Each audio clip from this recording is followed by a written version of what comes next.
La soif de reconnaissance, c'est l'intitulé d'un post du maître Hippolyte Mély, le coordinateur de la commission Maître Sylvain Souhope sur sa page Facebook. La suite, dans un instant. Cliquez sur le pouce bleu et activez la cloche de notification pour ne manquer aucune de nos futures publications.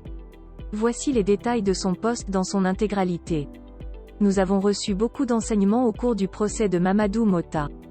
Même avant le Covid-19 qui justifiera en mai 2020, les restrictions de comparution des 163 détenus appelant de l'affaire, la Cour hésitait à les faire comparaître tous. 3 compositions de la Cour d'appel ont en chœur rendu ces décisions préparatoires, sauf que le procès a connu des enquêtes judiciaires clôturées en 48h après une 36 heures de torture massive.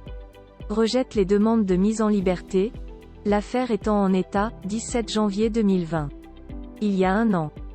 Les juges d'instance ont battu le record que la Cour d'appel n'a pu égaler, en rendant le 7 jugements en 3 semaines d'instruction à l'audience alors que la Cour a pris 10 mois. Chaque acteur a joué son rôle et a reçu sa part juste, celle que donne le prince à ses fidèles serviteurs. Le décor de ce procès a été planté dès ce jour. Nous l'avions compris à la défense de ces infortunés. La rumeur d'un conseil supérieur de la magistrature imminent se répandait avec insistance.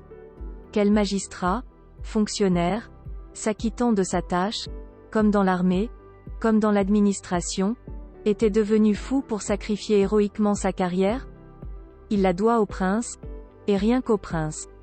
Son avancement, ses grades, sa promotion. Avancer. Voilà le mot terrible. Avancer dans la haie d'honneur de la torture, expression d'un détenu appelant à l'audience, pourvu qu'on y arrive. 7 mois plus tard, ce Conseil supérieur de la magistrature, les préliminaires non réglés soulevés par la défense et avant tout débat ne sont pas réglés. Aucun magistrat de culture juridique common law, pourtant nécessaire dans le jugement de l'affaire, n'est affecté au siège de la Cour d'appel du Centre. La demande traînait depuis février 2020, faute de magistrats anglophones au siège.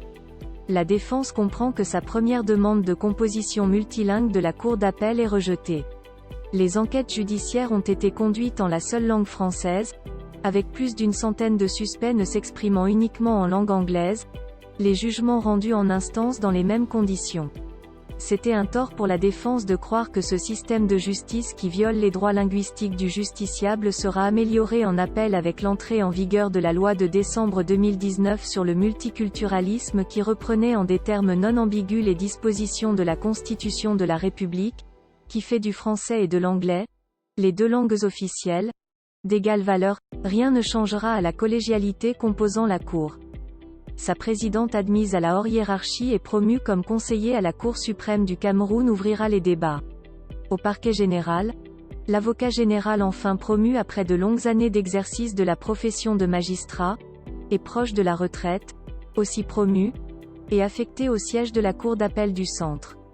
Cette composition rend un arrêt de reconnaissance de sa propre compétence contesté par la défense qui pensait que l'organisation judiciaire au Cameroun ne connaît pas une composition de la Cour d'appel qui comprend un juge à cheval siégeant à la Cour suprême et à la Cour d'appel. S'agissait-il d'un tribunal établi par la loi? La Cour suprême du Cameroun nous le dira. J'ai aussi soif. Veuillez prendre 3 secondes pour liker la vidéo et la partager. N'oubliez pas de vous abonner à la chaîne YouTube Camer TV Info. À bientôt pour de nouvelles publications.